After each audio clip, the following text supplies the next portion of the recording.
मेरे भाई आपकी आवाज कौन बनेगा? क्या तुम जावेद को अपनी आवाज समझोगे, मास्टर को अपनी आवाज समझोगे, या अख्तरुल ईमान को तुम अपनी आवाज समझोगे? फैसला करो, बताओ तुम्हारी आवाज कौन होगा? अख्तरुल ईमान होगा या जावेद होगा या फिर मास्टर होगा? अख्तरुल ईमान आपके दिलों में छुपे हुए जज्बात को अपनी जबान पर लाकर बातिल ताकतों के ऐवानों को हिलाकर रख देगा और कहेगा सीमांचल से इंसाफ होगा, किशनगंज से इंसाफ होगा। मास्टर मुजाहिद मोदी के परिवार का है और अख्तरुल ईमान किशनगंज के गरीबों के परिवार का है। मास्टर मोदी के परिवार का और अख्तरुल ईमान किशनगंज के गरीब और मजलूमों के परिवार का। जो मोदी के परिवार का है वो ट्रिपल तलाक का कानून लाएगा। जो मोदी के परिवार का है वो सीमांचल से इंसाफ नहीं करेगा। जो मोदी के परिवार का है, मोदी ने कह दिया कि सीमांचल में घुसपैठी घुसते हैं। घुसपैठी कौन है? आप तमाम घुसपैठी, मोदी ने कह दिया, क्योंकि ये मोदी के परिवार का है। CAA का कानून NPR NRC से आएगा।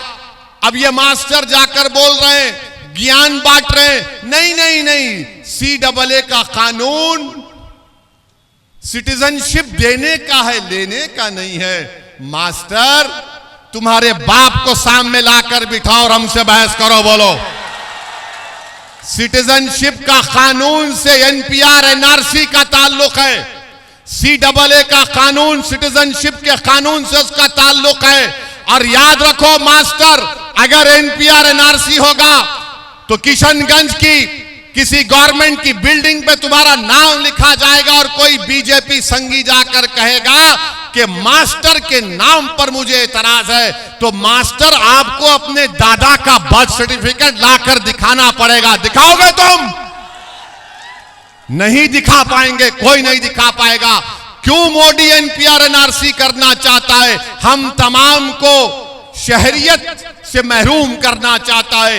ये बीजेपी JDU के लोग, ये मोदी परिवार के लोग हैं। हम गरीबों के और मजलूमों के परिवार के लोग हैं।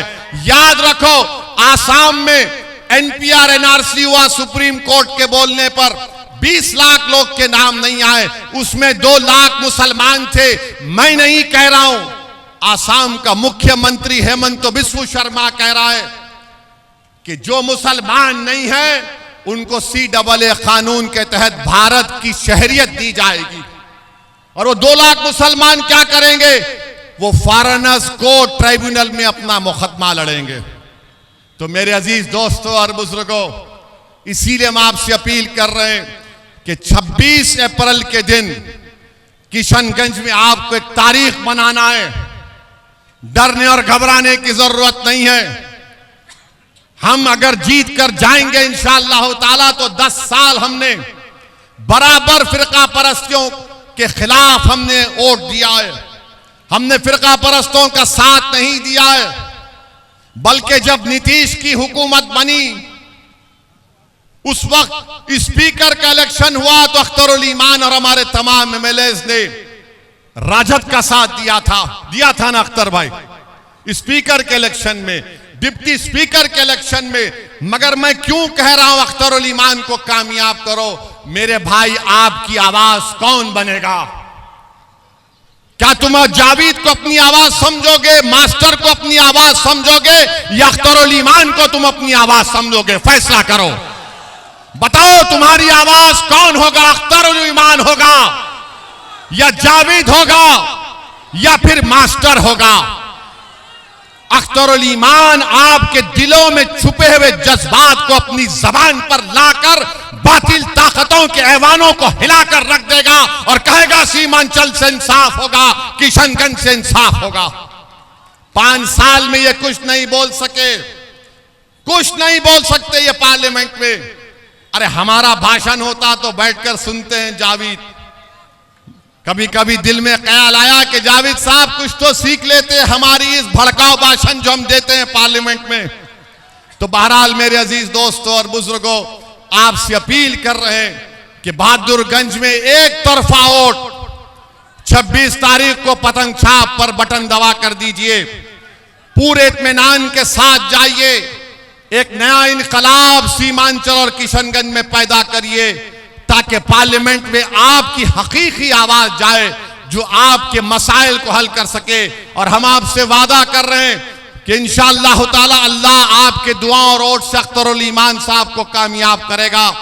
तो किशनगंज के हर पार्लियामेंट के विधानसभा में एक ऑफिस अख्तरुल ईमान खोलेंगे, जहां पर एक आदमी बैठेगा, आपकी तकालीफ को नोट करेगा। अगर अख्तरुल ईमान दिल्ली में सीमांचल की लड़ाई लड़ेंगे तो मेरी आपसे अदबन गुजारिश है कि बहादुरगंज के इन तमाम तकालीफ और किशनगंज की तकालीफ को दूर करने के लिए, अपनी सियासी क़यादत को मजबूत करने के लिए और किशनगंज के गरीब और मजलूम आवाम की हकीकी आवाज को पार्लियामेंट तक पहुंचाने के लिए हम आपसे अपील कर रहे हैं कि 26 तारीख को पतंग के निशान पर वोट दीजिए।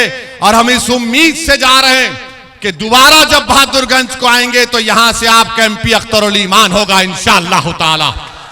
तो 26 तारीख को आसमानों में क्या नजर आएगा बहादुरगंज के, क्या नजर आएगा बताओ। अस्सलाम वालेकुम व रहमतुल्लाहि व बरकातहू।